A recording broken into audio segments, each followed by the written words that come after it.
Swaggy V, he's on the board. Vientos hits his first homer of the season. It has finally happened. And the Mets win game one of the 7-game homestand. They take game one of a 4-game series over the Cardinals 4-1. What a beautiful sight. You're watching Mets Daily. I'm your host, Jake Brown. Make sure you click that thumbs up, smash that thumbs up below. We appreciate the support. Comment below. What do you think of the Mets win on Thursday? What do you think of this team? Stop talking about Juan Soto's struggles. Enough is enough. The team is 12-7 and in first place in the National League East. So let us know your thoughts. Follow me at Jake Brown Radio. Follow the Mets Daily Show at Mets Daily Show on Twitter. Make sure you do that. Click that follow. Click that subscribe. Click that thumbs up. Comment. Let's talk Mets baseball. Mark Vientos, much needed home run, and it got the party started on Thursday for the Mets. They, badly needed something from him. My concerns, we talked about it more, a little bit of Vientos and a little bit of Nimmo. Nimmo didn't hit. Alonso didn't hit. Soto didn't hit. Mets won the ball game. They got 3 hits from Lindor. They got the home run from Vientos. They got 2 more hits from Brett Baty, which we'll have to talk about in a second here. But, in the end, it continues to be the pitching that carries the New York Mets. And Griffin Canning, it needs to be studied. 6 innings, 3 hits, 1 run, 8 strikeouts.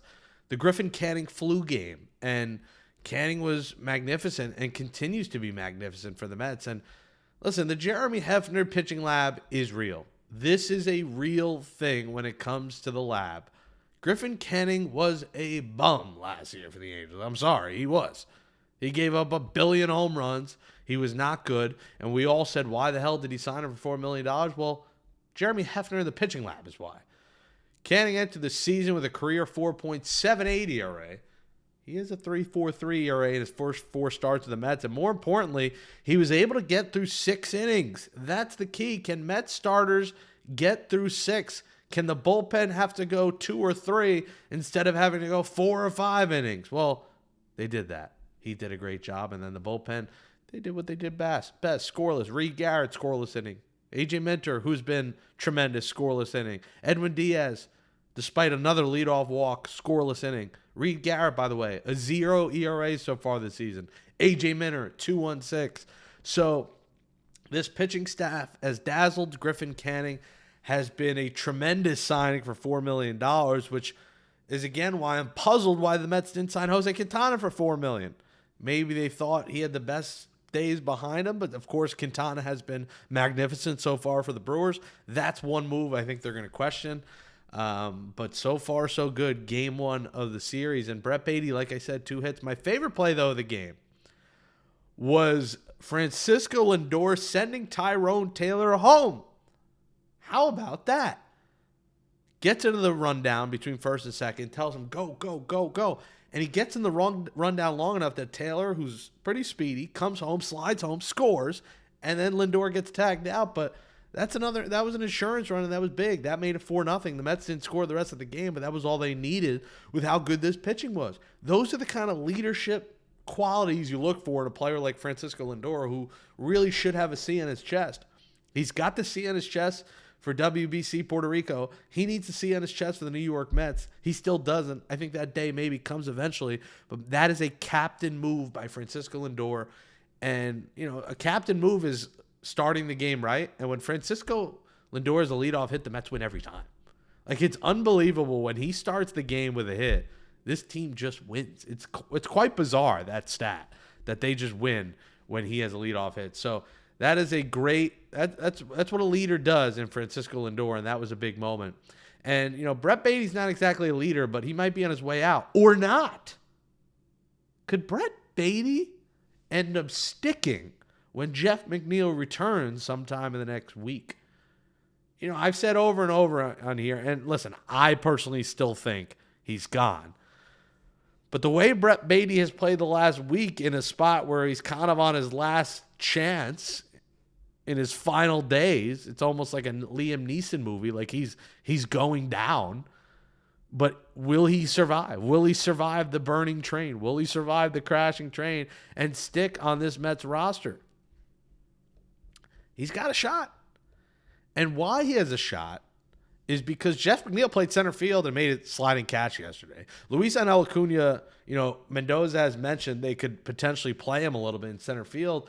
Like, there is a chance if Acuna's playing center and backing up Taylor and spelling Taylor on the days he doesn't play center, or Jeff McNeil's playing center, or Brandon Nimmo's moving to center, maybe the Mets don't have to keep Ozakar up here and, send Baty down. I still think that's the better move because you'd rather the defense and Ozakar, is capable. I know he's not an exciting name, but he is capable of playing good center field and hitting decent enough. He is a big leaguer. He is a fourth or fifth outfielder in the big leagues. But Brett Baty's making a case for himself. And you got to be proud of the guy for kind of coming around here and showing, hey, I don't want to go down. I want to stick. I want to stay here. And I don't know what the Mets are going to do now. I think he's making it a little tougher day by day. And it's only a week, but if he does get a couple more starts before McNeil is officially ready, the Mets are going to have a bit of a decision to make. Do they want to play guys who may not be at their most comfortable position in Acuna in some starts in center and Brandon Nimmo moving over to center, or, Jeff McNeil literally playing center, which I'd rather not, but maybe it's Nimmo in center and McNeil in left and Acuna at second.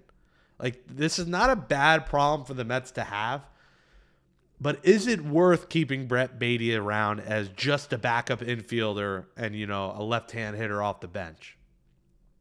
Does the full sample size tell you enough for Brett Baty? I still think not, but man, let us know in the comments. Do you think Baty should stick around? Do you think he should be the guy?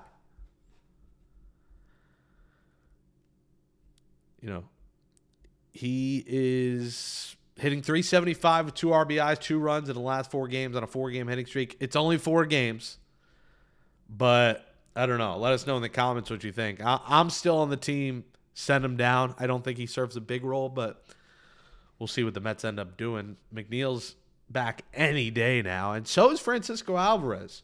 Carlos Mendoza said he'll catch Friday, he'll catch Saturday in Binghamton, and then they'll have a conversation. I mean, at some point, how many games do you need to play down there? He's catching 9 innings. He had a 2-run single yesterday, threw 2 guys out at second base. I think Alvarez by Saturday, fingers crossed that he's healthy, he's ready. And I think we see Alvarez probably on Monday, either Monday or Tuesday, catching for the Mets, maybe Tuesday, and then Wednesday they have Torrens start with a day game after night game. But we are days away from having Francisco Alvarez back on this team. And remember, Luis Torrens has been remarkable throwing guys out. He's been a good bat, although he's come back down to earth a little bit. Alvarez was regarded last year of how well he worked with pitchers. And the stats showed the days Alvarez started, pitchers' ERAs were much better than any other catcher the Mets had in there. So as much as people want to rip Alvarez for being hurt a lot, or he doesn't throw guys out, or he doesn't hit enough, the Mets pitchers thrived with Alvarez. They loved throwing to Francisco Alvarez. All the pitchers talked about, man, he calls a great game. He keeps me confident. He's always punching his glove. He's like, get it here, get it to this spot. He's demonstrative. And I don't think that should get overlooked. A lot of people are talking about Luis Torrens, and he should be starting more than Alvarez. And I see tweets about Luis Torrens is a better catcher than Francisco Alvarez.